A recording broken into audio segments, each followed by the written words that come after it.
Hello and welcome again to my study on this Wednesday morning, the Wednesday before Christmas. So, how are you doing? You got all your presents bought, your list sent to Santa Claus, your card sent, too late to send any now, postal strikes, rail strikes and everything else. And, of course, are you ready for the big day? I hope you are. It's always a busy time at Christmas, isn't it? It's always busy when we're getting ready. And you know the time I like best? The time I like best is Christmas Eve, after all the shops have closed, when it's too late to do anything. And of course, for us at the Abbey and our other churches, it's an amazingly busy time at Christmas Eve. We have our wonderful Christingle services. The one at the Abbey is inside this year, much to the joy of Suzanne and Claire, who got soaking wet last year outside. And that's on at 3:30, and that will be busy, it always is. And there are other Christingle services in Wick and Pinvin. We'll start to lay out the wonderful crib images that we have in those places. So it's a lovely time.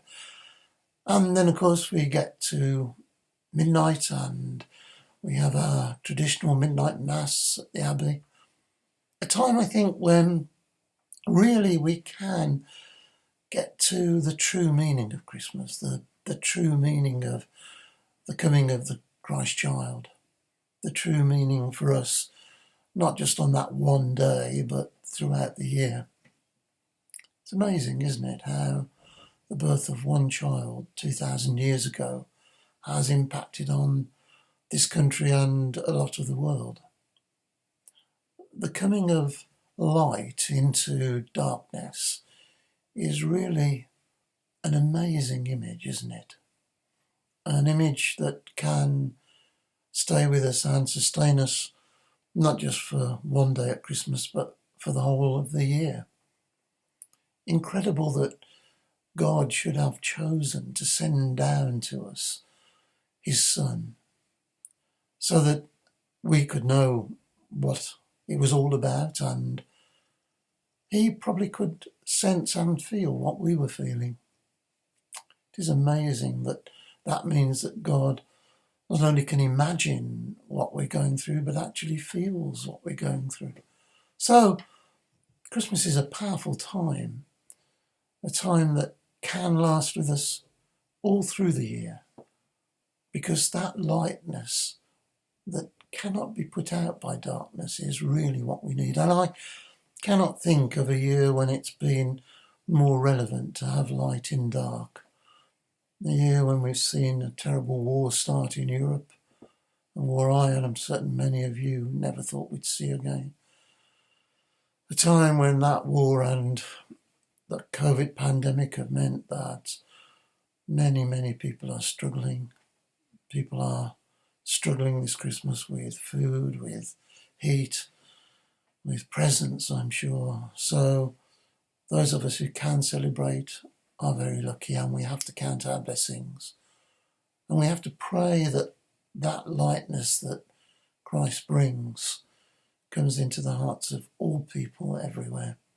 Particularly, I think we think of Ukraine, and we think of all those people struggling over Christmas. A time which should be happy, but a time which for many will be a worry and a concern.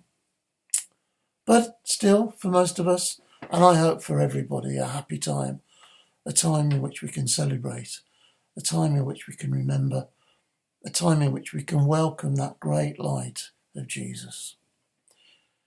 And I think rather than a prayer to end with, I'm going to end with the last verse of my favourite carol and hymn at Christmas, In the Bleak Midwinter, because I think this really sums up what Christmas is about and what we can do.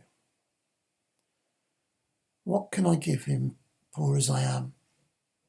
If I were a shepherd, I would bring a lamb. If I were a wise man, I would do my part. Yet, what I can, I give him. Give my heart. Have a lovely Christmas.